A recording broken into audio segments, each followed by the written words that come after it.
എല്ലാവർക്കും നമസ്കാരം. പുതിയ ഒരു വീഡിയോയിലേക്ക് സ്വാഗതം. ഇപ്പോൾ വെക്കേഷനാണ്.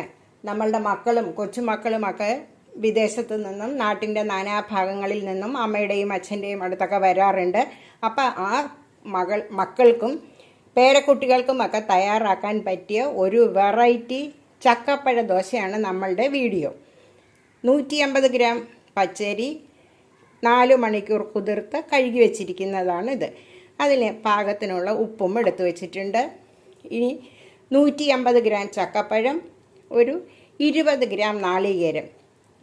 നമ്മൾ ഈ അരിയും ഉപ്പും കൂടി ചേർത്ത് നന്നായി മിക്സിയിൽ പൊടിച്ചെടുക്കാം. ആദ്യം വെള്ളം ഒട്ടും ഒഴിക്കേണ്ട കേട്ടോ. അരിയും ഉപ്പും പൊടിച്ചു കഴിഞ്ഞു. ഇനി ചക്കപ്പഴവും നാളികേരവും കൂടെ ചേർത്ത് അരയ്ക്കുകയാണ് വേണ്ടത്. മാവൊന്ന് നന്നായി ഇളക്കിയെടുക്കാം. ഒരു 2 മിനിറ്റ് നന്നായി ഒന്ന് ഇളക്കിയെടുക്കണം കേട്ടോ.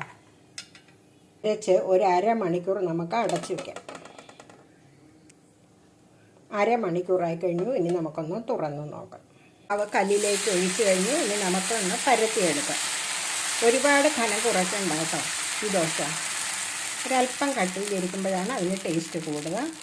ഇനി ഇതിലേക്ക് നമുക്ക് നെയ്യ് ഒഴിച്ച് വേണം ദോശ ചുട്ടെടുക്കാൻ. ഈ നെയ്യ് ഒഴിക്കുമ്പോഴാണ് കൂടുതൽ സ്വാദ് കേട്ടോ ഈ ചക്കപ്പഴ ദോശയ്ക്ക്. ഇനി ഒരു 3 മിനിറ്റ് കഴിഞ്ഞിട്ട് നമുക്കൊന്ന് തിരിച്ചിടാം. നെയ്യ് ഒഴിച്ച് 2-3 മിനിറ്റ് ആയി കഴിഞ്ഞു. ഇനി നമുക്കൊന്ന് തിരിച്ചിട്ട് കൊടുക്കാം. തിരിച്ചിട്ട് 3 മിനിറ്റ് ആയി കഴിഞ്ഞു. ഇനി നമുക്ക് നോക്കാം പാകമായി. നാവിൽ കൊതിയൂറും നമ്മുടെ ചക്ക പഴദോശ തയ്യാറായി കഴിഞ്ഞു. എല്ലാവരും ഇതുപോലെ തയ്യാറാക്കി നോക്കുക. ചാനൽ കാണുക, സപ്പോർട്ട് ചെയ്യുക. എല്ലാവർക്കും നല്ല ഒരു ദിവസം ആശംസിച്ചു കൊള്ളുന്നു. നന്ദി, നമസ്കാരം. താങ്ക്